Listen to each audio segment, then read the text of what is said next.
Good evening. Welcome to 758 Sports Talk. Feels like a very, very long time since we've actually been in touch. And of course, what we're going to do is we're going to touch base with some of the athletics, well, the sporting fraternity, including swimming, track and field. We'll talk a little bit about track and field tonight. And of course, we'll be talking about football and delve into a little bit of what's going on in cricket. So tonight we're going to touch on a number of issues tonight. And of course, we're going to have our in-studio guest who's going to be talking a lot about what's been going on with a very, very hard-working club in St. Lucia. So we'll be talking about that a little bit later on. Of course, you guys could send your WhatsApp messages. 4880929 or 4880929 is the number to WhatsApp at any point in time. Your questions, your queries, whatever congratulatory remarks you may want to send to individuals, sporting organization, clubs in St. Lucia. And of course, you could do that at any point. And later on, we'll be opening the phone lines for you guys. All right, call a friend, tell a friend to tell a friend that we are on Facebook at St. Lucia Sports Online. Of course, you could just go to St. Lucia Sports Online on Facebook and you could join the discussion right there. Of course, you could send your comments and we will be reading some of those comments as they come in hand from Facebook as well. All right, so I definitely had a short break from the show. Last Monday, we were supposed to recommence after the carnival, but really wasn't feeling very well at all last Monday. So definitely had to take in some extra fluid, drink my blue water, and relax a little bit more so that I could recover. For those of you who've been following me on radio, you would have discovered that a lot of us at the Vibe Radio, we really were just not doing well. Nigel Williams was not doing well.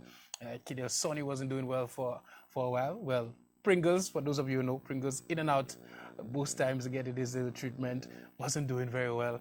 And myself definitely struggled for a bit there. But can't keep a good man down. We are back and in full effect. And we have a lot to get into tonight. All right, so we're gonna start our discussion. The number is there 4880929 to send in your remarks. We're gonna start our discussion with football tonight. And on the weekend, despite the weather, we saw some football, youth football in Grosley. The Aurelia Souls of football competition got underway last weekend. And to talk a little bit about that, we have on the line the president of the Grosley Football League. That's Mr. Shane Paul. He's on the line to tell us, give us a little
for the Ark a couple of years ago. Very interesting story there. And tell us a little bit about the young men being involved in that competition. What is the general feeling amongst the camps? What are some of the teams participating in this competition? Well, Keston, I can tell you, the rivalry, is green because we have Northern United doing so well in youth football, as well as we have the Guardsman tournament to start in September. So a lot of teams are, trying to get their bragging rights straight, as they, we approach the ending of the year. So we have the semi-finals and the finals coming up on Thursday, which is August 1st, which is a holiday at Corinth Playing Field, where we'll get GMC United, the homeboys, coming up against Valley Soccer. And then we'll have New Generation out of Babonneau coming against B1 FC from Marshall. So it's going to be very exciting come August 1st at the Corinth Playing Field. You mentioned Northern United, and you mentioned some other teams featured in the northern part of the country. Northern United, of course, one of the young teams that have been doing very well. What do you attribute to their level of success at the youth level? Okay, so as I can tell you, we know Northern is always a team that, creates the players and not necessarily takes them outside of, their own district, But I mean, hats off to the Northern United team, the coaching staff, the executive as well. They have been doing a lot of work, in terms of developing their players and stuff, and it's just paying off now. But we just hope that the social ills of society, Kingston, does not really trigger through them and, and they take the wrong path. But hats off to them. They have been working hard. They have been doing well. We just hope that we can be competitive again in the next 4 years with Northern heading the team. All right, so just to veer away from the youth football, while I have your audience, tell us about the football generally in Gros-Islet. Of course, we know Gros-Islet is considered the economic belt of St. Lucia on many levels. A lot of people seem to believe that, coming around sponsorship is very easy for individuals like yourself. Tell us about the overall state of football development in Gros-Islet. Okay, so I'll be honest with you. We can do better. There's always room for improvement as a district or as a football or as an organization, rather. But I'm satisfied with what we have now. We have been getting some good support from, the private sector. We have been getting some good support from the St. Lucia Football Association as well. Also, the district rep have been with us during this difficult journey. But I must say we can do better, and I'm calling on the various authorities, to really support us because we are competitive. We know when Gros-Islet comes out to play, we can fool the stadium. So at the end of the day, we need persons to invest in us so that we can do our work, in the back room and we can get the results on the playing field. All right, what's next in terms of senior football in Gros-Islet? Okay, so presently, we are unbeaten, in the Island Cup so far after playing 2 matches. I don't want to say too much, because, I know Mr. Belas would say that, rain really saved us. But we are doing well so far, in the Island Cup. And what we can expect is that we can expect, the District Cup coming up in September as well. Okay. And also we have the Black Cat tournament to compete in. And also we have the Guardsman, the youth tournaments as well. So we have a lot of football to come. And also we have GMC United as well. Making it to the President's Cup, they also have to go out there and compete for first division spot in next year's championship. All right, finally, your club, Dominators. Tell us a little bit about some of your activities and how it's going for you guys. Well, it's been a little difficult for us on that end, Kenton, I must say. We are trying to set up a youth base. We're looking to adopt, the Granivere Primary School so that we can set up our youth base so that we can, fall in line in terms of the club licensing system. So it has been a little difficult for us on that end, but we are working hard, to ensure that, we don't let again the social ills of society, really, tamper our progress. So we'll continue to work hard and hopefully by next year we can really be competitive in the youth sector. All right, so give us again before you go the final, set of games that are scheduled for this coming week in the Aurelia Souls competition, and of course, whoever you want to shout out in terms of ensuring that this tournament is successful. Okay, so first of all, the curtains will come down obviously on August 1st in the Aurelia Souls Under 14 Youth Fiesta. In the first encounter, we have homeboys GMC United coming up against Valley Soccer, and in the second encounter, we'll have B1 FC. They will be coming up against New Generation from Babonneau. A very exciting tournament, a tournament that we're looking forward, to really strengthen come next year. And we just hope that all comes out. It's going to be a holiday, so persons come out and support our youth at the Corinth Playing Field. Thank you so much for your time, sir, and all the best going forward. Thank you, Kenton. All right, that was Mr. Shane Paul, president of the Gros-Islet Football League. And for those of you who just missed it, in terms of the preliminary round, B1 FC from Marshall, they finished with 7 points, having played 3 games. They won 2 and they drew 1. They finished with 7 points. New Generation FC from Babonneau. We've been hearing a lot about New Generation from Foisson. A lot going on there. Shout out to Myron and the guys. Keep the work going. You guys are doing very well. They played 3 games. They won 2 and they drew 1. They finished with 7 points. Northern United, they played 3 games. They lost 3 games and they finished with just 1 point. And Pioneers FC, they played 3 and they lost 2. and they finished with 1 point as well. In the Group B, GMC United, that's Graniver Marisol Corinth. They finished on top with 3 points. They played 3 games. They finished with 7 points. Valley Soccer Academy, will be touching base with them a little bit later on, doing their thing as well. They played 3 games and they finished with 5 points. So as he said, the semi-finals, B1FC versus New Generation, GMC United versus Valley Soccer. I'm not sure why they didn't cross the groups, but this is the layout for this competition. So very well done. Very, very well done by the guys with the Grosley Football League. All right. Also on the weekend, history was made in the area of track and field. And I'm still trying to get some confirmation as to whether or not St. Lucia at the NACAC age group championships in track and field, 13 and under and 15 and under, if we ever came home with a silver medal. The conventional wisdom would say that perhaps Laverne Spencer would have achieved that feat. We are just not sure, so we're not speaking about it at that level yet. But very good showing by Team St. Lucia. A contingent went over there and did very well at the NACAC Championship. And to talk a little bit about that, I have Mr. Marshall Shalry, who's the coach of Rockets Athletics. How are you doing? Good night, sir. Good night, Kenson. Good night, St. Lucia. I'm doing very good, thank you. All right. Tell us about your work with Rockets Athletics before we get into this specific individual. Tell us a little bit about your work there. I remember it started at Camille Henry Memorial. Tell us how that's going.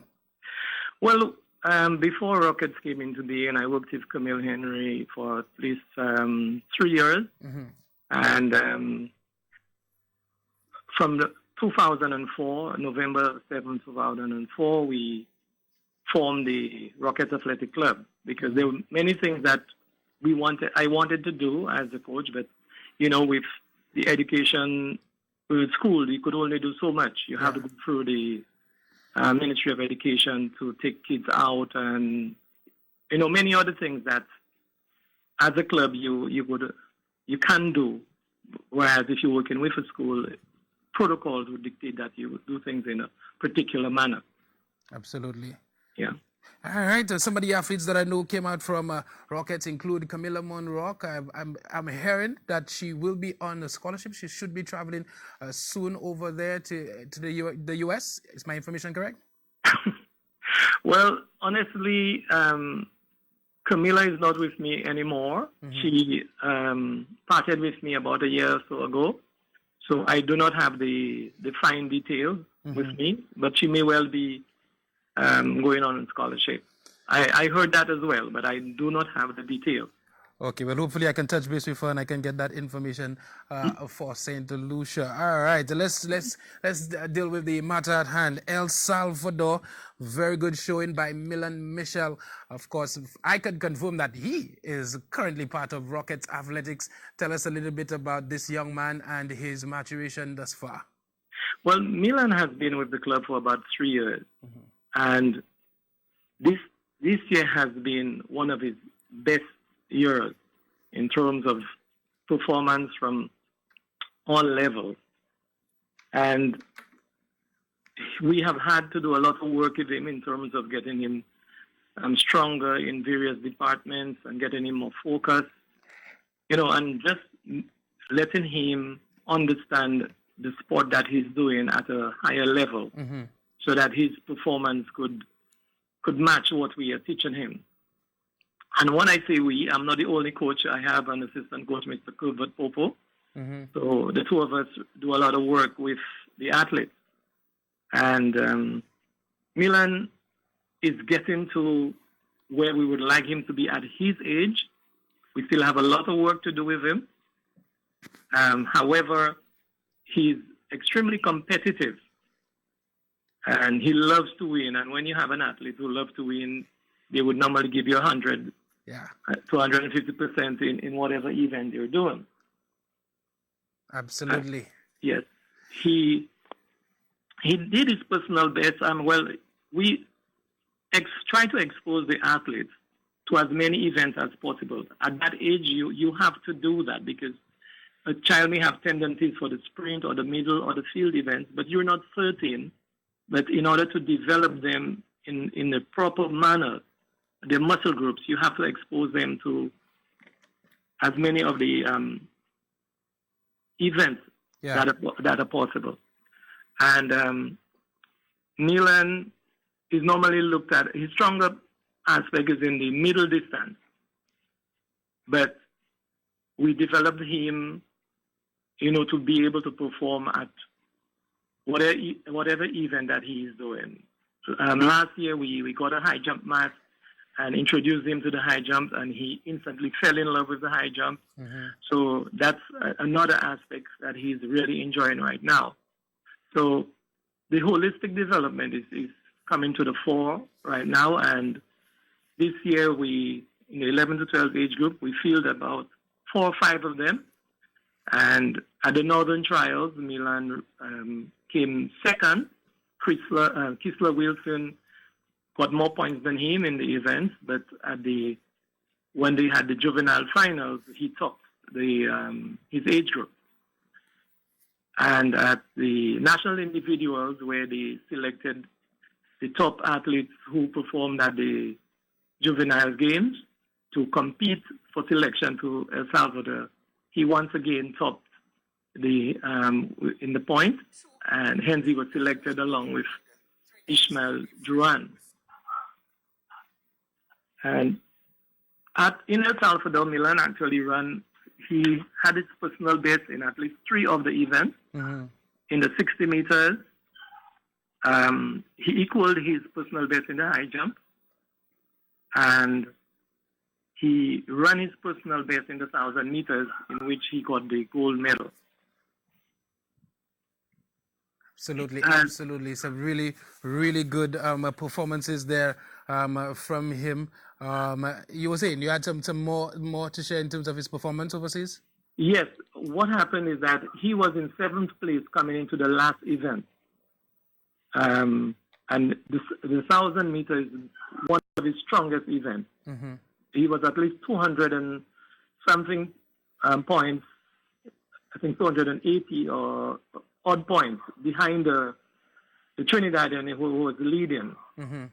And he was able to do so well. He ran a 307, getting 640 points. It propelled him to 2nd place. 41 points behind him, just 41 points. Wow. The winner. Wow. And that enabled him to get the silver medal overall in the under 13 boys.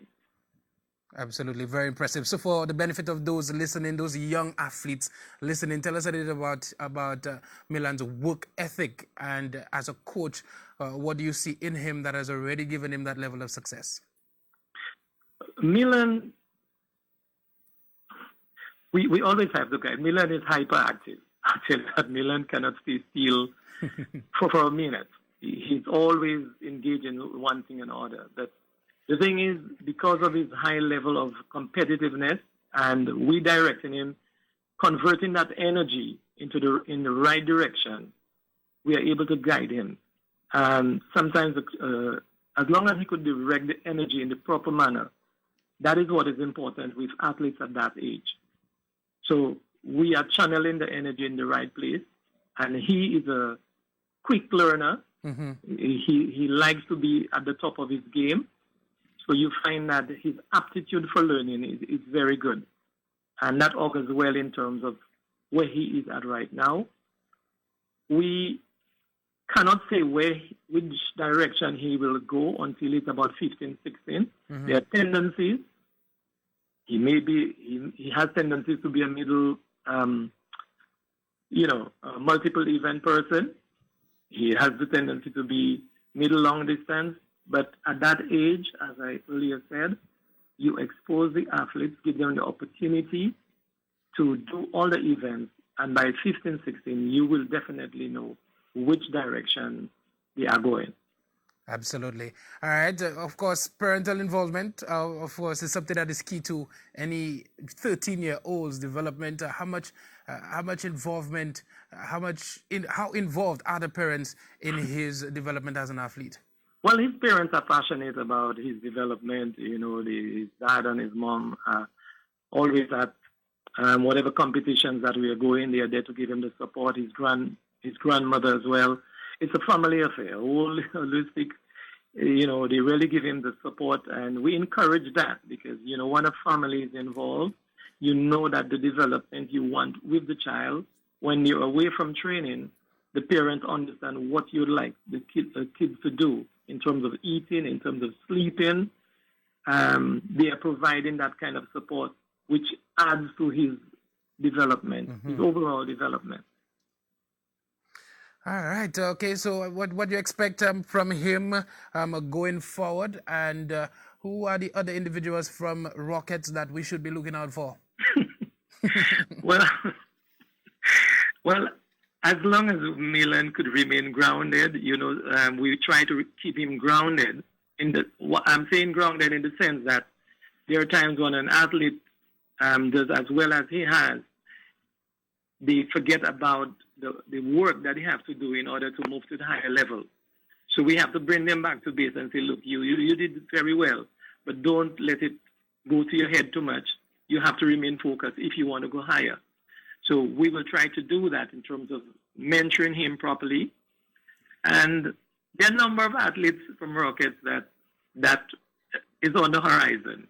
I don't want to mention names, but for the future, you're going to see some of the athletes doing very, very well. They performed very well, both at the school and the inter-secondary and inter-primary level. So I'm very pleased with the work that we are doing, myself and Mr. Popo, along with Nicholas Lubra, who is one of our younger assistant coaches as well. I also would like to make special mention of Mr. Kenson Nicholas. For the last 2.5 weeks prior to Milan leaving for El Salvador, we were out of state competing in the some of our athletes were competing at the AAU Championships in Orlando, Florida. And Mr. Nicholas worked with Kenson, worked with Milan, my apologies, worked with Milan during our absence.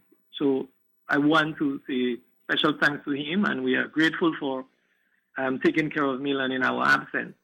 So there are times, it's a holistic approach that helps an athlete, and we want to, everybody who in one way or another assisted in terms of Milan's performance, we want to say thank you to that as well. All right, thank you very much, Mr. Shalri, and of course, shout out to Tomika Valse, of course, one of your athletes, my cousin, always at the VG playing field, training with you guys. Lots of injuries along the way, but I hope that she certainly gets over it. A lot of potential there. Continue the hard work, continue working and developing our next generation of track and field stars. Well, I thank you so much for also highlighting the athletes' performances. And as I said, together, you, in terms of your sport journalism, giving them the kudos that they deserve, and they could see it both on television and in print.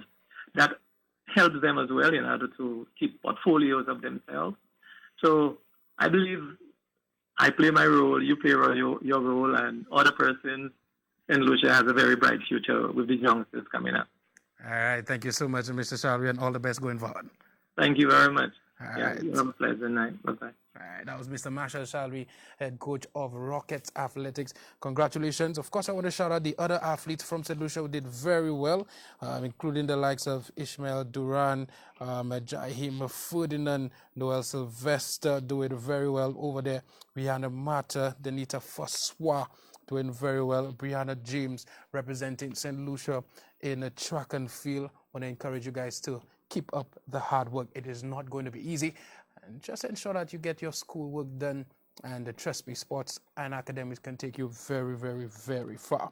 All right, also happening on the weekend, in fact, in the last week, the FINA World Cup in terms of swimming is ongoing, and we want to touch base with somebody from the St. Lucia Aquatics Federation. Hopefully we get an individual on the line, and we have Ms. Sumon Plesy, who is the PRO of SLAF, the St. Lucia Aquatic Federation, on the line. How are you doing, Sue?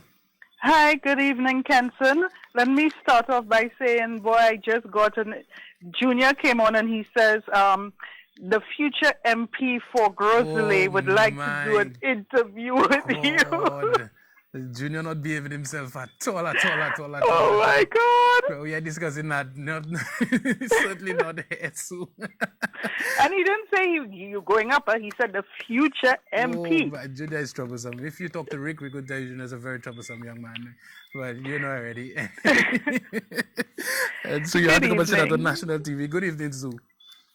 How are you doing? I am blessed. How is the St. Lucia Swimming Association? How is everything developing for you guys?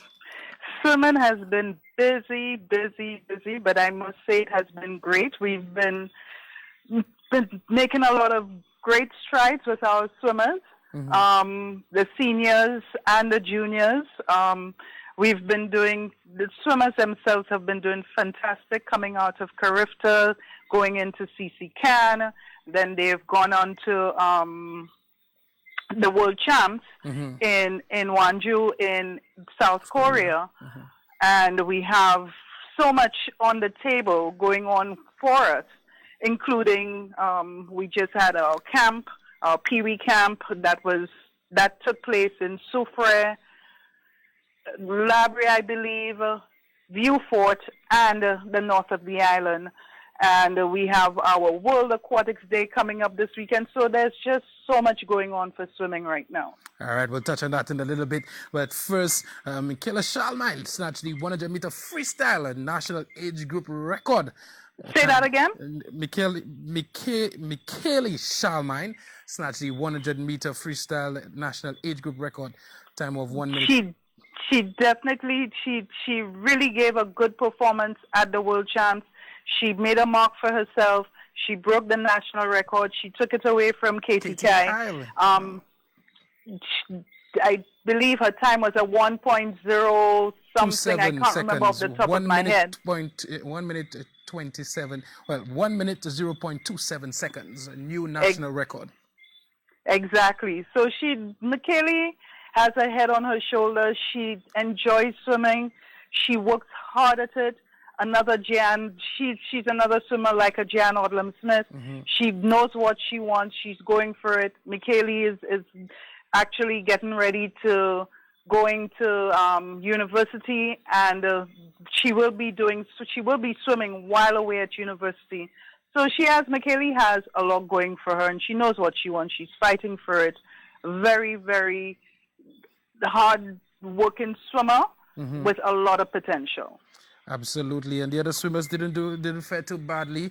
The likes of Jan Odlum Smith, Naima Hazel, and Jean-Luc Zephyr doing their thing. I think Jean-Luc is over there right now at the Pan Am Games, and of course he will be. I think some of these athletes are looking to get to the FINA Junior Championships as well. Yes, well, Jean-Luc Zephyr will be the one. He'll be the only swimmer who will be representing us. Representing St. Lucia on the swimming side at the Pan Am Games. Jan Odlum Smith did make the B qualifying time, but that happened, I believe, a day after the entries were sent in by SLOC. Wow. So he missed the mark by just 1 day. But Jean-Luc Zephyr, who is a rising star for St. Lucia, he trains in the UK at the Plymouth University, and he'll be our rising star for swimming, who will be competing at the Pan Am Games. Then we have the junior FINA Junior World Competition that would be happening in Budapest. 6 swimmers were shortlisted for that meet. That included Terrell Momplaisy, Ethan Dyke Elliott, Jan Odlum Smith, and the 3 ladies, Nakisha Louis, Michaela Schalmine, and Naima Hazel. This time around, only the ladies will be taking that trip. Wow. Because of the boys had a different, I don't want to call it issues to deal with, but for academic purposes, both Terrell and Ethan had to opt out of the meet. And Jan, who has been working extremely hard, probably deserves just a little bit of a break because he's been at it competing. Absolutely. I don't know how he does it, because almost every swim meet we heard about new records, and I was wondering if he was ever going to get a break soon. Exactly. So he needs, and the kids at that age, that teenage body, the hormones. He probably just needs a little downtime, get to enjoy his vacation, summer vacation, just a little bit before he gets back into school.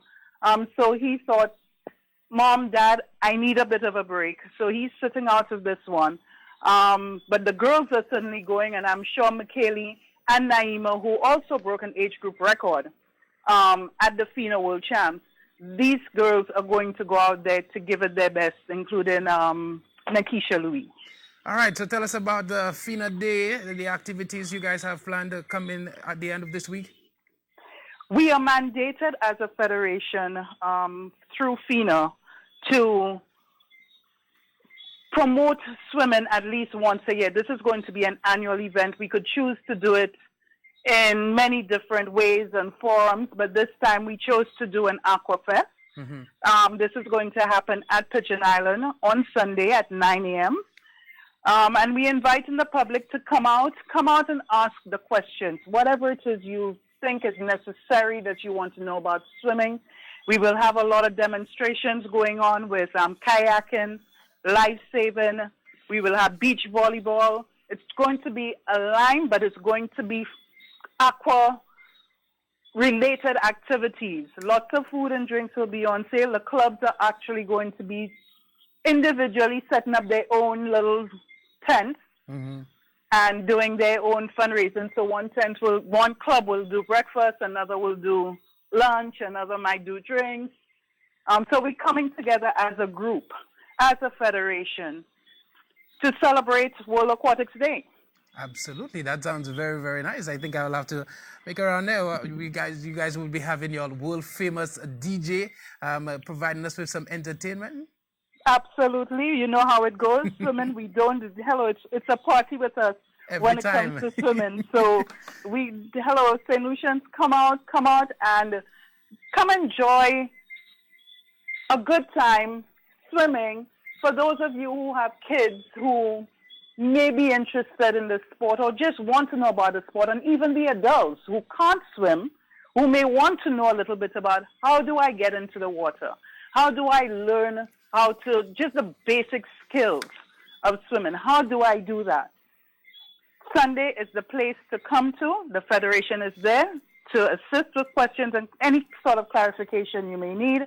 The clubs are there individually. If you want to sign up, you could also do that on Sunday. Absolutely. All right. Thank you very much, Sue. And of course, congratulations on the success of our young athletes. Of course, relay that to the rest of your very, very competent technical team at the St. Lucia Aquatic Federation. Keep up the good work. And there is a reason why you guys are Association of the Year, and you guys keep on showing why that is. So keep up the good work. Thank you, Kenson. But Kenson, let me also say, thanks to persons like yourself on the media who has been, I don't have to work hard at calling yourself, calling your colleagues, guys, we need a helping hand with promoting something to do, whatever it is when it comes to sports and swimming in particular. You guys have been right there by our side. So we also want to say thank you. Of course, anytime. And of course, shout out to the other guys. Marius Modest and what's his name from the start? I can't believe his name escapes me now. They are over at Lima, Peru, and they sent a very nice report. We'll be showing that to St. Lucia in a while. And these guys, they absolutely love swimming. And I'll tell St. Lucia a little bit why after you get off. I'll be looking out for that. All right. Thank you, Kenson. No problem. That was Sue Monplaisy, the PRO of the St. Lucia Aquatic Federation. And of course, shout out to all my media colleagues who work very hard. Let me tell you, Sunday morning swimming, there's lots of entertainment. And we had a conversation, I think it was on Facebook, during the SPL, the St. Lucia Premier League, the cricket competition, and some individuals were talking about the best sports DJ in St. Lucia. And everybody was saying MC Scotty, and I was saying, of course, I love MC Scotty. He's a very good friend of mine. I might give him the edge, but I was making the argument, until you've actually gone to a swimming competition, do not talk, because you're being myopic because you've only seen cricket. Some people say Hollywood HP at the Caribbean Premier League. And there's one name that is not coming up. And I know it is because they've never attended a swimming competition. Let me tell you, the vibe at swimming is turned up. 20 is not over there, young people. But you get the point I'm making for emphasis. Anyway, we do a break. We take a break. When we come back, we still have a lot to get into before we get to our guest. Don't touch that dial.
All right, welcome back to 758 Sports Talk. And of course, we have a couple messages on the platform and on Facebook. As somebody says, Kenton, welcome back. I must say, when you're not on, grocery cricket gets stifled. Shaking my head. Let cricket win, people. Let's think of our youngsters and not egos. I guess the contributor is saying that the results from grocery cricket is not being disseminated when I'm not there. I guess that's what the individual is implying, but I can say for us, we try to put in as much information out there as possible because we only have a short time, and all right, during our packages. I'm not sure about the other media outlets. All right, a lot of people saying good night, a lot of people saying hello on Facebook. Somebody wasn't hearing, but apparently it was rectified. I'm not sure if it was just that individual having some difficulties. Dave Pascal is the name I was looking for at the start. I cannot believe how that just escaped me there. Anthony de Beauville at the voice. Hardworking individuals bringing it to you guys, whatever is happening in the world of sport. All right, we're going to move on. We have the Island Cup, the St. Lucia Football Association Island Cup ongoing.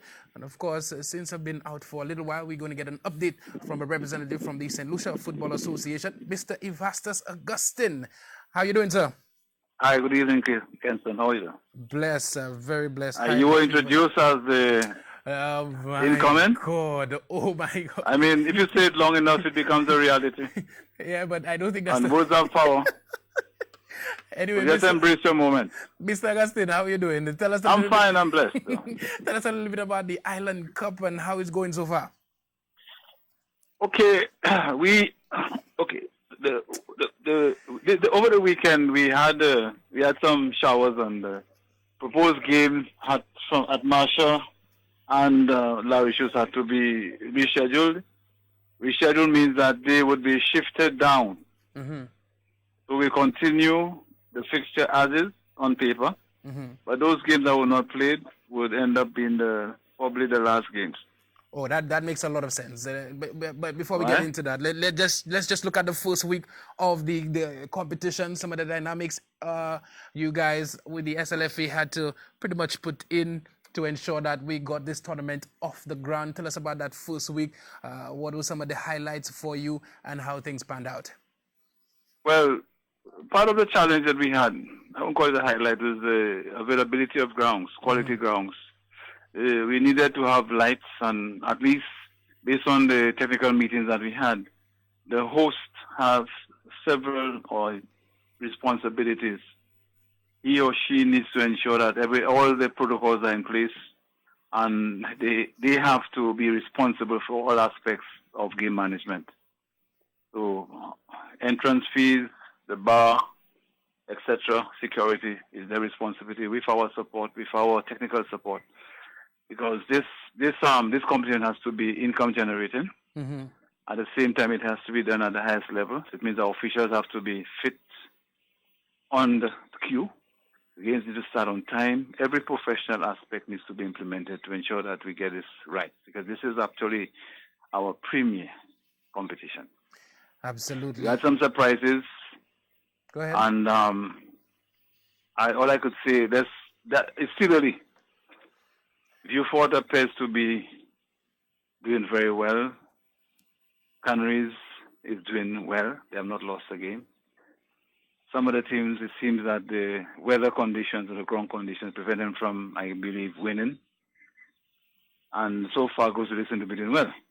But let me tell you, we are about to end that call there immediately if you did not say that, because I'm trying to figure out how the team that is on top of the table is not being mentioned, Mr. No, you did your best for last. Okay. I understand. So, I understand. Right. Go ahead. Let me let but you But they're yet to meet Nemesis, so let's wait and see. Well, the weather saved Vieux-Fort South last weekend. And as you said, we'd have to reschedule and what has actually happened is the best game is going to be scheduled for last in the preliminary stages. So that should be very, very exciting. I look forward to that very, very much. Mm-hmm. Likewise, Central and Marsha. Yes, we're not taking anybody for granted. We cannot take anybody for granted. So far, the little I've seen from some of the teams, including the likes of the Mavia Valley, drawing one, winning one, I think for sure, organizationally, that team looks very, very, very competent. Zacchaeus Polius, pretty much the charismatic leader of that team, taking real control of how they play. The game seemed to be played very, very comfortably, passing the ball around, moving the ball very well. And of course, they have the return of their striker, Vernon Bolo Abbott. And I said so on radio. He looks a little, probably about 5 to 8 pounds overweight, but coming from injury, you would expect that. And so some match fitness would definitely be the order of the day. And Zacchaeus would definitely try to ensure that he gets that quality player, one of the deadliest strikers, if not the deadliest strikers on the East Coast in form. Yeah, when he played last year, he was injured, and he still performed credibly. Yeah. So I guess he has recovered and he's out to prove something to everyone. Absolutely. But you said it earlier, I don't think you should take any team for granted. Because when Monrepo played before South, they scored first. And they were knocking on that door. I mean, divine intervention. I mean, Beaufort came back, and when they turned it on, that was it. But I think every team should be very careful in mentally preparing themselves. And I could say if they're not prepared physically and tactically, they won't survive. Absolutely. Very good competition so far. Now, in terms of the scheduled games on Saturday, the information that was sent to us was that the Ancillary game was moved out of Ancillary. Of course, there were carnival activities in Ancillary, and that game was moved to the Mabia Valley playing field. And that game, Mabia Valley, in fact, Ancillary versus Beaufort North. And the information that I'm gathering is that that game was not played. Well, the game wasn't played. The request was made verbally by Ancillary. They actually indicated that the carnival was actually a distraction and it would have affected the ability to host. So the games were moved to another venue. But the General Secretary, Mr. Reid, asked or requested that because our games have been monitored globally, it's no longer a backyard affair. Everything that we do, reports, schedules, changes, it's actually out there worldwide, on the World Wide Web. And CONCACAF and FIFA are very concerned that we play our 90 games as scheduled and we keep it at the highest level. However, no written request was made. And a written request would have been reviewed and a response given officially. And as a result, the team did not turn up. I have heard the back and forth in the media, but the fact is, if you forfeit or you fail to turn up for a game, your points would be given across to the team. Other sanctions may follow. But as far as I know, I was interested in finding out exactly what would be the actual recourse, what decision the SLFA that is actually being processed right now. It's actually being processed, and I am hoping that when all the issues, all the facts are looked at, a final determination will be done. But having not turned up for the game and officials being there, there is some cost factors to be considered. So in terms of goal, because goal difference may come into play towards the end of the first round of the game, of the tournament, what will happen in terms of Beaufort South? Would it be awarded? I know normally it's Beaufort about North. Beaufort North, sorry, it will be +3. Is that what they are going to be rules awarded? are very clear. It is actually written in there that once you forfeit, apart from the 3 points, 3 goals. Okay, so 3 goals will be awarded to Beaufort North. Or let's put it this way: 3 points awarded. Wow, 3 goals are a lot, 3 points. 3 points are 3 points. Yeah. Given, and we move on from there. All right, Mr. Augustine, what's next for the Island Cup, or what can we expect moving forward? Well, tomorrow we have some games at Ancillary. And Ancillary will be on the home turf. And I'm sure they have something to prove. So that would be a very interesting game. I know for a fact Roseau will be playing Monrepo. And Ancillary would have their day to prove to probably detractors, pundits, what they made out of. In that before home crowd, I can expect nothing but excitement. Who will Ancillary be playing tomorrow night? Ancillary is scheduled to play. I'll focus more on the Roseau team. I will give you that in just 1 second. Just give me a minute, please. Give me 1 second. I'll get you that information. Ancillary is scheduled to. Roseau people focus on your Roseau game. No, well, Roseau is my home team, so I have to be, all heads on. I understand. Yeah, Ancillary.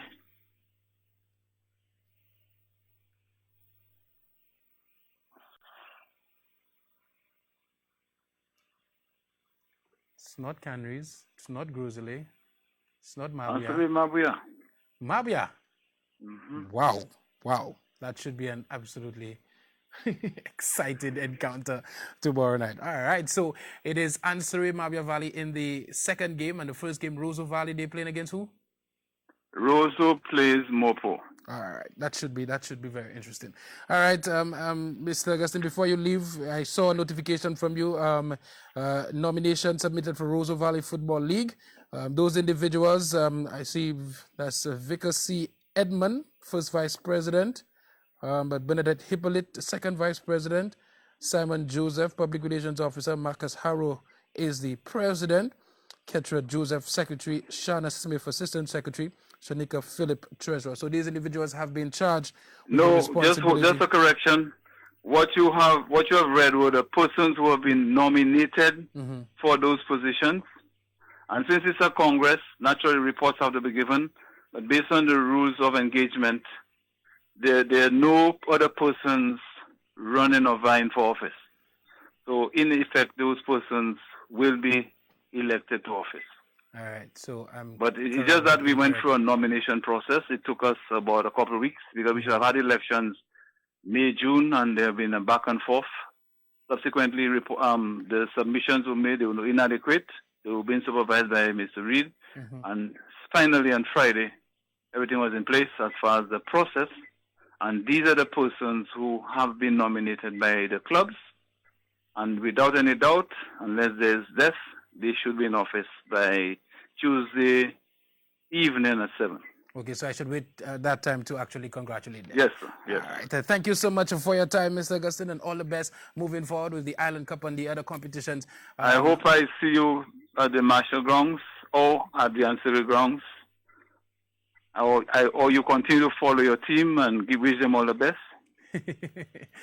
I will definitely continue to follow my team, but I suspect I will be ancillary to take in that Mabia Valley ancillary game. That should be a mouth-watering encounter. That should be interesting, yes.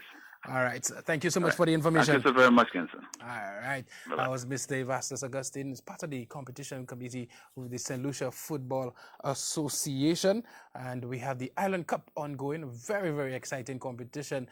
Look forward to many of those clashes.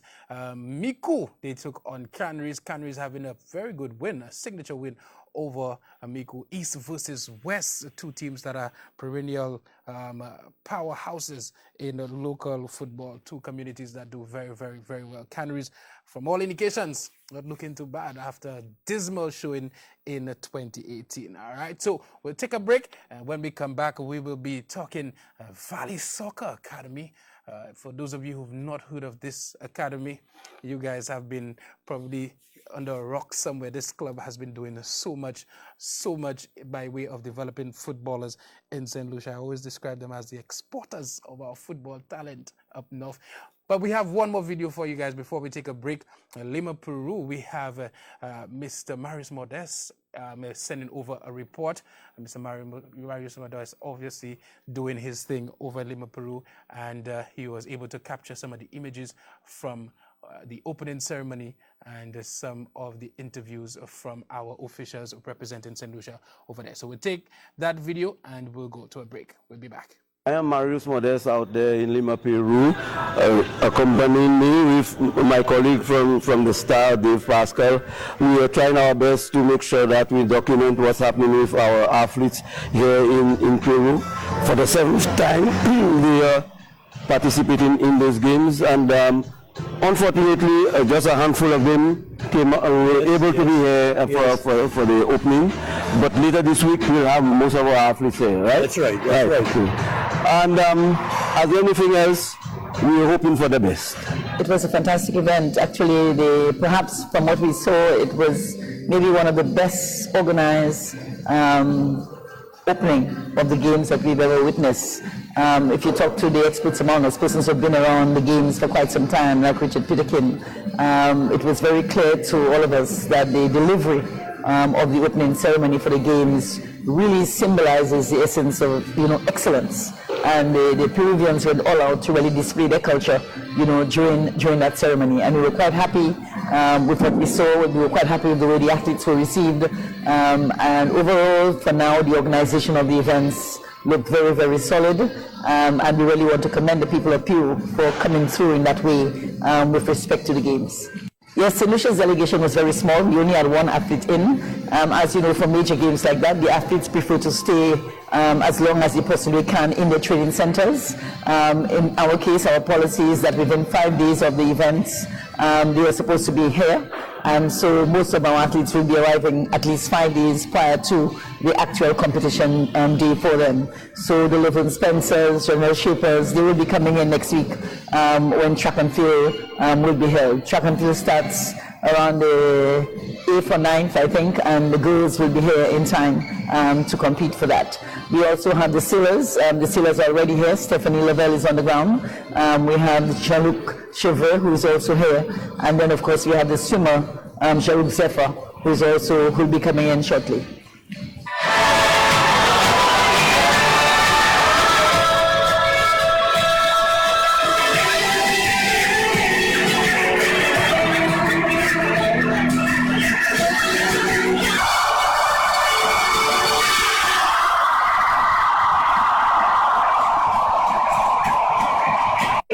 Boxeo, Winnipeg 1967, Luis Milani.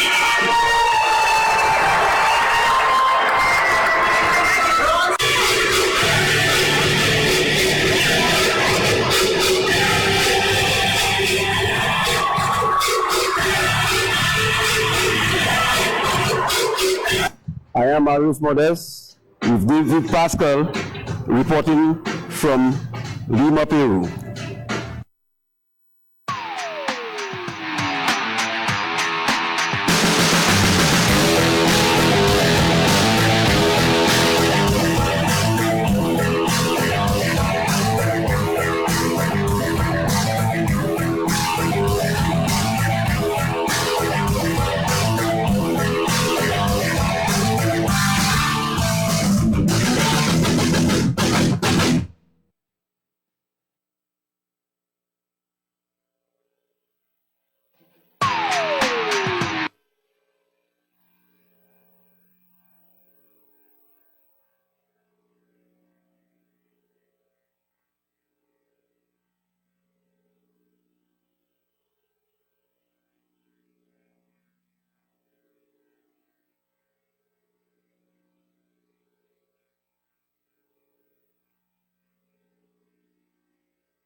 Welcome back to 758 Sports Talk, and he's not a twin, but similar features, glasses and black shirt, dark skin, tall. Francis Parry Daniel, who is the president of Valley Soccer Academy, is my guest tonight. Very first time on 758 Sports Talk. We've seen other persons representing similar organizations here, but very happy to have you in tonight. How you doing, sir? Good evening, and good evening to your viewers. I know it's not only local, but worldwide. It's yes? all over the world. Good evening to everyone. It's on Facebook as we speak. Mr. Daniel, we've heard a lot about you, but for the benefit of our viewers, pretty much seeing you for the first time, tell us a little bit about your involvement in sport from earlier days to where we are right now with the establishment of Valley Soccer Academy. Well, how much time I have? Half an hour. No, just generally, I grew up in the Marshall, Lesland area, and of course, in the time, football was key thing, football and cricket. So I grew up going, playing a lot of both sports. I attended SMC, and I had to make a choice between SMC and my club at the time, which was Cedars. I chose SMC, and one thing led to another. But generally, I've had an interest in healthy lifestyles, staying healthy, and that is what has been driving me. I was one of the fortunate ones who got an opportunity to go overseas and do a degree in electrical engineering, of course, on a full football scholarship. So I kind of understand the balance between playing a sport and, hitting the books. I understand that. And I've come back to St. Lucia and made a contribution, primarily at Loose Lake. And a lot of people know me probably, as an employee of Loose Lake, and it just dawned on me that I should, well, that's 17 years ago, that I should give something back, because I kind of got almost a full ride to get an education and to make a career. That I should use that knowledge that I gained while I was in the US to try to influence change, try and, see if I could do what was done for me to other young people, both boys and girls. Okay, and that has been my drive. That has been the force behind what I'm doing. I started assisting Carmen Rennie. Okay, but because I was consistent, other parents from other schools, saw the interest and they wanted to participate. So once I opened the floodgates, it was no longer Camille Henry. So I had to find a name. And it's funny how the name Valley Soccer came across. The same gentleman who gave me the opportunity to go to the States sent down, I think it was 6 barrels at the time, of used stuff. I'm talking about footballs and soccer shoes and shirts and things of that nature. And the shirts had Valley Soccer written on it. So we inherited the name. Okay.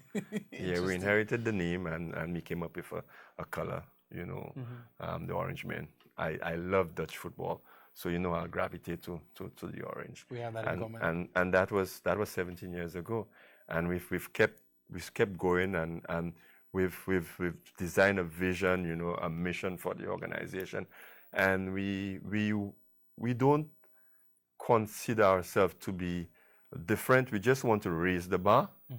Okay, we want to run an organization that is first world. So we have values, we have principles, we have policies in place when you come and join Valley Soccer, and that we're hoping that we could influence change. We've seen it happening.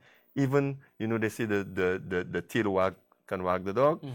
Even in the case of the National Association, the SLFA, we've been able to influence change over the years in terms of how they approach youth development when it comes to football on Ireland. And we're kind of proud of that. And we want to continue along those lines, okay? But we've taken the route of the student athlete route as opposed to, you know, just pure talent. Because like I always said, and you with me yesterday in Dennery when we did this mini panel discussion, to a really bright group of young people, I said that when you have a talent, you never know when you might get hurt, when you might get injured. But you need something to fall back on that is more sustainable. And that's where the career comes in. That's where the education comes in. That's where, you know, the other skill set beside the actual sport you play, whether it be swimming, football, or cricket. You know, there's always a sunset on that. You need to continue life. So you need to, while you're still young, while you still have the energy, you need to be able to do something that, you know, would be able to sustain a livelihood as well as make a contribution to your society. And I'm very big on making a contribution to society. Absolutely. Very interesting. Of course, a lot of persons, when they first hear the name Valley Soccer, they think of the Mabia Valley. They wonder if the team is either from Mabia Valley or Roseau Valley. But interesting genesis there. Just fast forward, you guys have been able to put together a summer camp over a number of years. Yes. And this year was no exception. Tell us a little bit about that. We have some pictures and some images from that camp this year.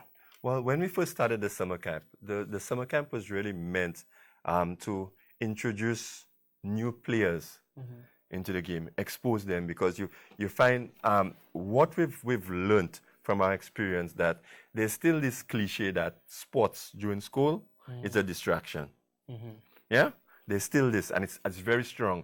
You would be surprised, not only from parents, but actual teachers purporting that. Yeah. Okay? So we developed this summer camp to be able to build on our membership, get kids who would normally not have anything to do in summer, get them to recreate, but not only physical, make it fun for them. But at the same time, because we have a captive audience, we try to teach them life skills. Okay, so that's how we started. This year we had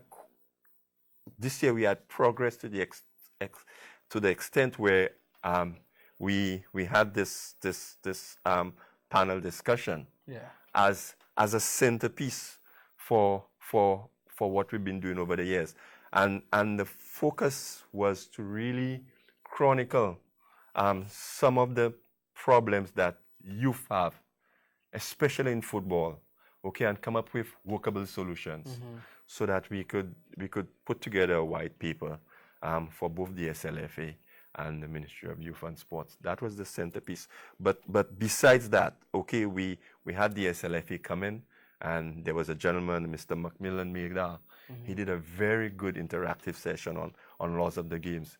And you will notice that when the league start, some of the rules have changed. And we had to keep our membership, you know, at the cutting edge of those changes. So Mr. Megdal came, he did a fine job when he came to that. We also had a session on conflict resolution. Oh yes, that's important. And we don't go out there and look for those topics. They come easy because we run an academy like a regular school curriculum. Okay, we encounter problems with the kids, and we try to provide solutions for these problems that we encounter. And I thought that Junior Delis was fantastic. The guy was amazing.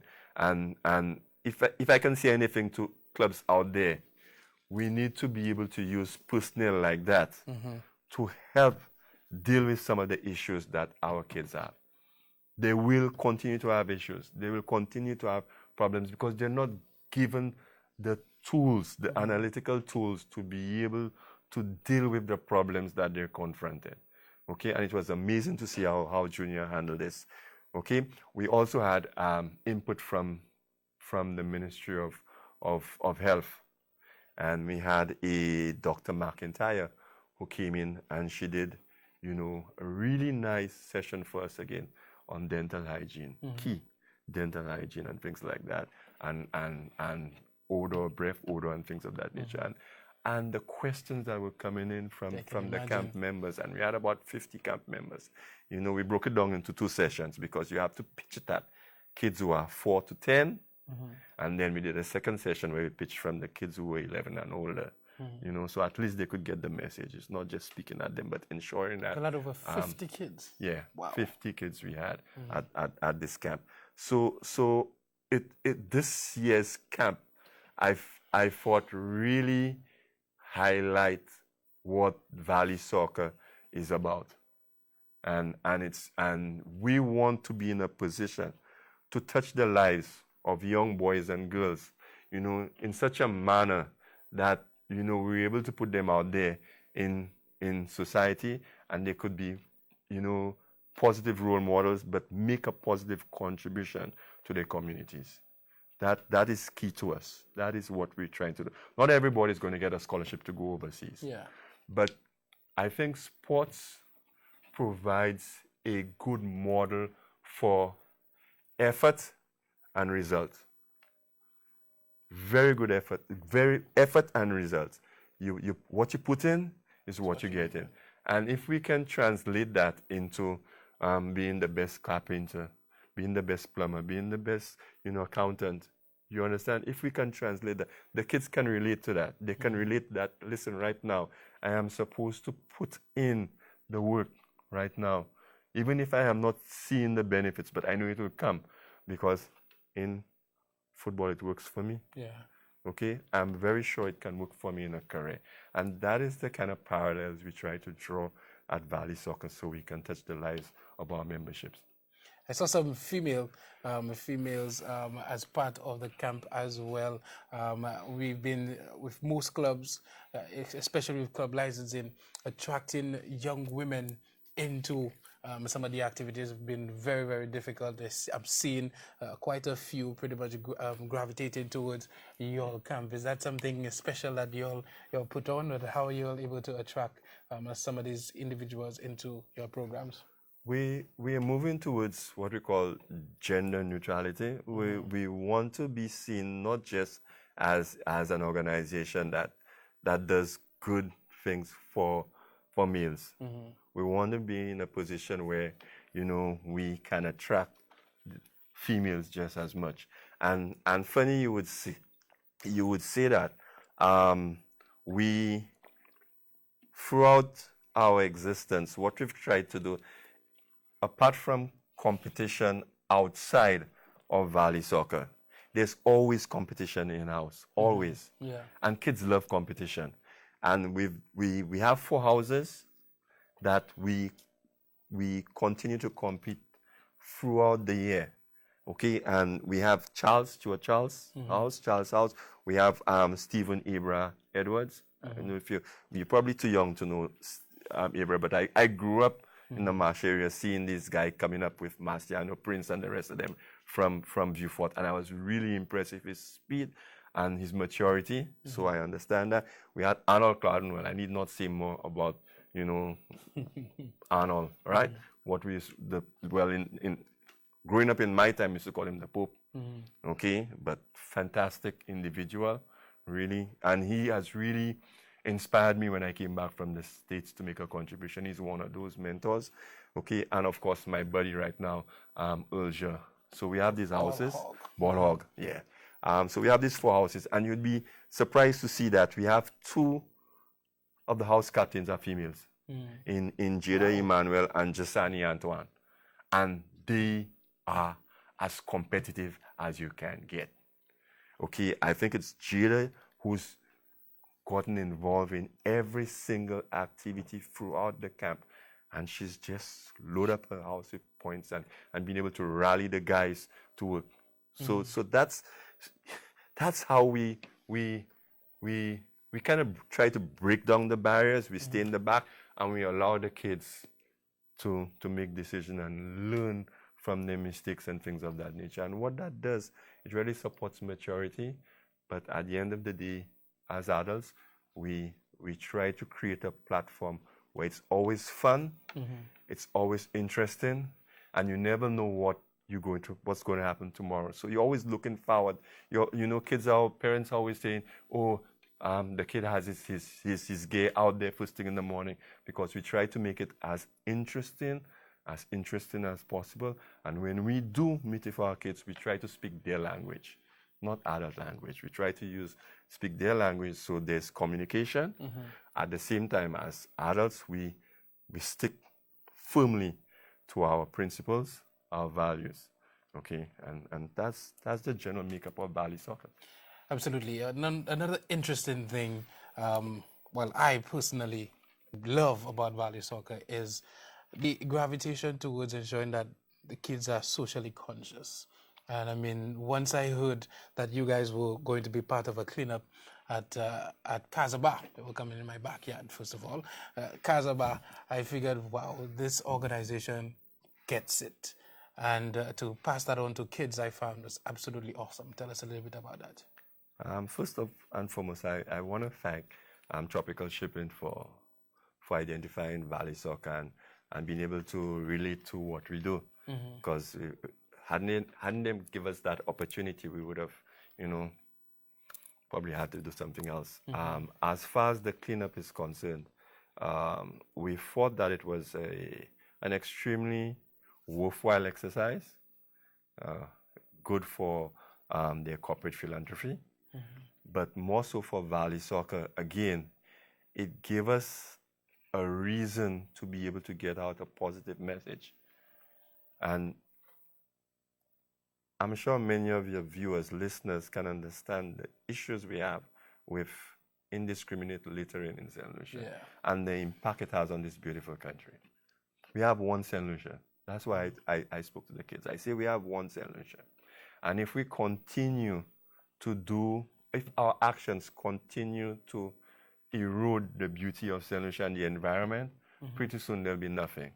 So we have to take stock of what we do, our actions, and starting with each and every one of them. I had a lecture before, if we start, the right habits, okay, we can reverse that trend. Absolutely. Okay, and of course there are a number of questions, but the proof or the pudding is in the eating, like they say.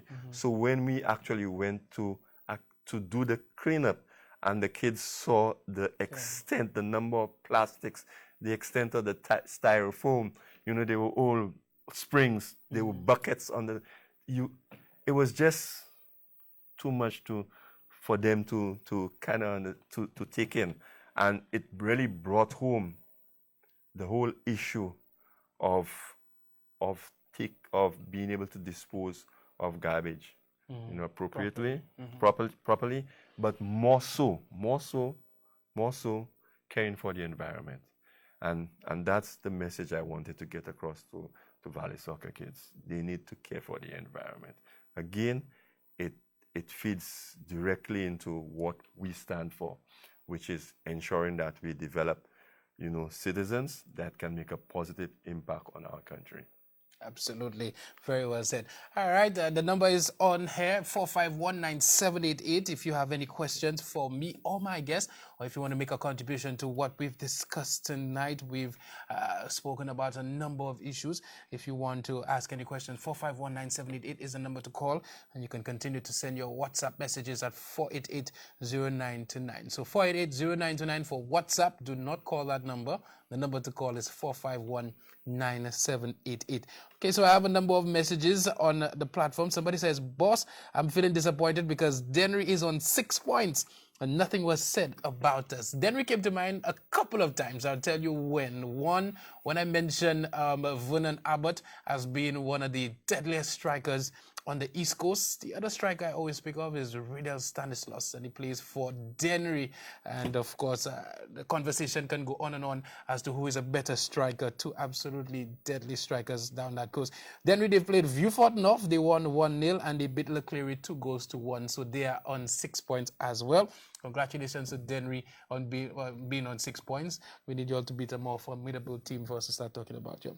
All right, they're playing Central on Wednesday. And if you can get over Central, then we will start really having a conversation about the Dennery. You guys let me down in black eye too many times already. All right. Somebody also says games are scheduled for Wednesday in Ancillary and not tomorrow.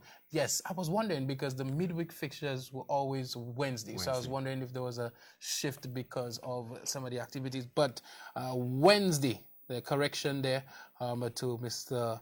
Augustine. So Wednesday, the midweek fixture, Wednesday, Ancillary. That should be very, very interesting, as we said. Ancillary versus the Mabia Valley, the feature encounter over there. Suman, please, he said, I forgot to give the Goodwill Swimmers a plug.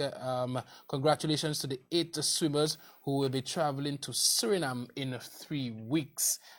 Very well done. A lot of activity there in swimming. All right. Yes, so back to you in terms of our conversation. One of the things that most clubs struggle with is sponsorship. And I realized that Valley Soccer, they've been able to feature in a number of competitions up north and pretty much rally their troops. And I always say that it is not just about the corporate individuals coming together, but parents and that sort of thing. How are you guys able to really get all of those activities done, including a camp, including a cleanup, including participating in so many competitions? Simple, Kenson. Hardworking people working towards a plan. You know, that's generally we. I think I said that very early in forming Valley Soccer. We had this vision as to what we would like to see an academy look like.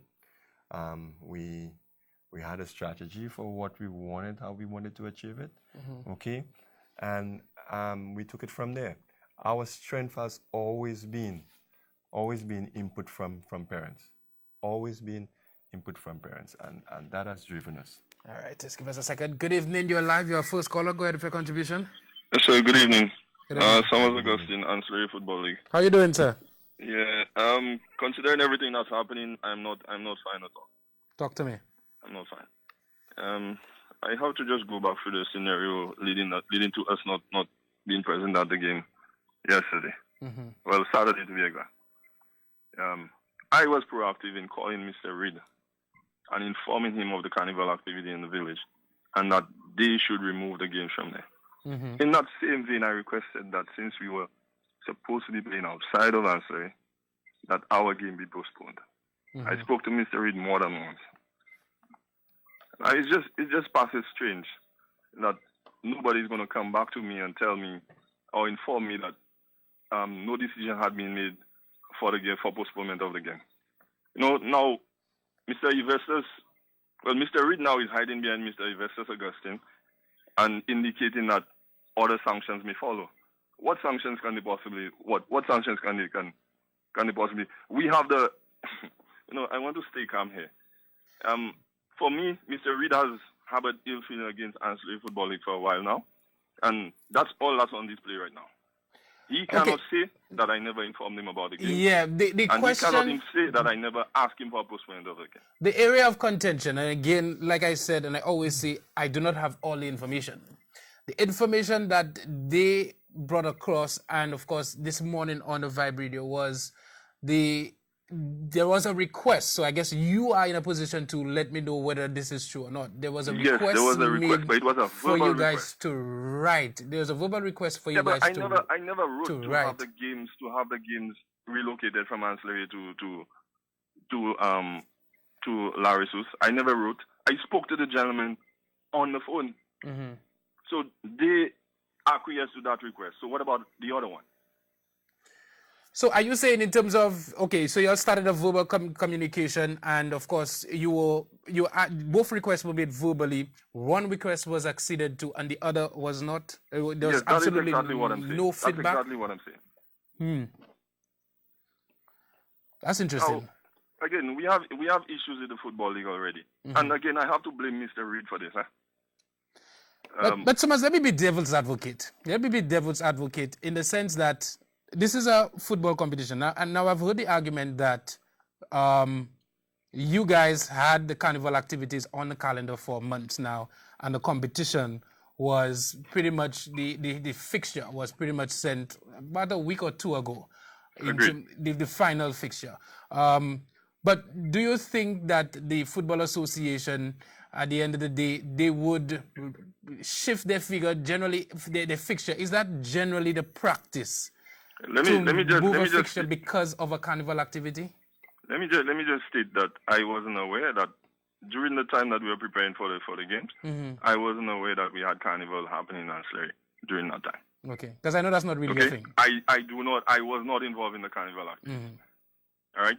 So it just so happened that after the last game we played there, the individuals mentioned that they had all paid monies to participate in the carnival down there. That's the team members? The footballers. Okay. You know, so I had no other choice but to put in that request. I'm saying if it were Ufort or Grosley, I'm sure these people would have bent over backwards. So why had to say Grosley? Why is Grosley had to put in the thing? Kenton, you know what I'm talking about. Because these are the two big leagues on Ireland who run everything. Anything they ask for, they get. Other people have to scrunt and scramble to get anything done for themselves. All right, Mr. Augustine, but in the future, just to CYA, as they say it, don't leave anything to chance. I always tell people, I think putting things writing, having that letter evidence that you wrote and there was no response, puts you in a better position to actually, have arguments. Because at the end of the day, what I'm seeing now, what I'm experiencing is I'm hearing one thing in the morning and then I'm hearing something else in the night, and I do not have any documentary evidence of exactly what happened. I mean, at the end of the day, what you're saying makes sense in the sense that you made two requests. One was acceded to, both were verbal. One was acceded to, and the other there was no response. And so that is pretty much your contention. Now, what I'm hearing on the other end is that they ask you to write. Or for the second request, there were two requests. One was verbal, and the second one, they said, we need something in writing to accede to that particular request. And from what I'm hearing on the other end is that they expected that level of discussion for the second request. Kenton, listen, in this day and age of social media, I think I don't have to write a letter, in my opinion, to the FA. We have a SLFA family WhatsApp group where all information is shared. Typical example, yesterday, all games were postponed because of rain in Mabuya. Where did that message come from? Did anybody write for that? There was nothing written for sure. That would be something that is needed for immediate feedback. So I just don't understand these individuals. And for me, these are all people are just doing things to deny Ancillary a chance to show what they actually have and what they actually can.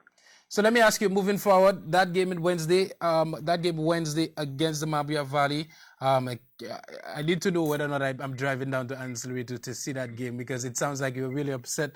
Is Ancillary going to be participating henceforth? Listen, Kenton, seriously, I think Ancillary has something to prove to everybody, to all football fans, administrators on Ireland. We are going to continue. We are going to host the games tomorrow. But we just need to show these people that what it is that they're trying to do will not work. It will not work. All right. Thank you so much for your call and for your clarity on this matter. And of course, I'm pretty sure it's not going to end here. We're going to have that discussion into tomorrow morning and the banter. Thank you so much, Sumas Augustine. I'm a coach of the Ancillary football team. What's your take on this activity? Because I mean, you know football and you know administration in football, and you would have. I think that's something that needs to. I think the parties concerned need to come to the table. Yeah, and kind of discuss things. It's a small country, and we need to start thinking. Although we are amateur, we have to start acting professional. Okay, and I think there's insufficient space for us to start polarizing and behaving the way we're behaving right now. I really think, the parent body needs to embrace its affiliates, if a goal of allowing football to win. That's my view on this. I just wanted to put a little plug in there since Summers called that we had in Valley Soccer, we had two of Ancillary's best in Curry Fede, who's now plying his trade in Ancillary, but also Dijal Chevy Augustine, his son, you know, plied his trade at a very tender age in Valley Soccer.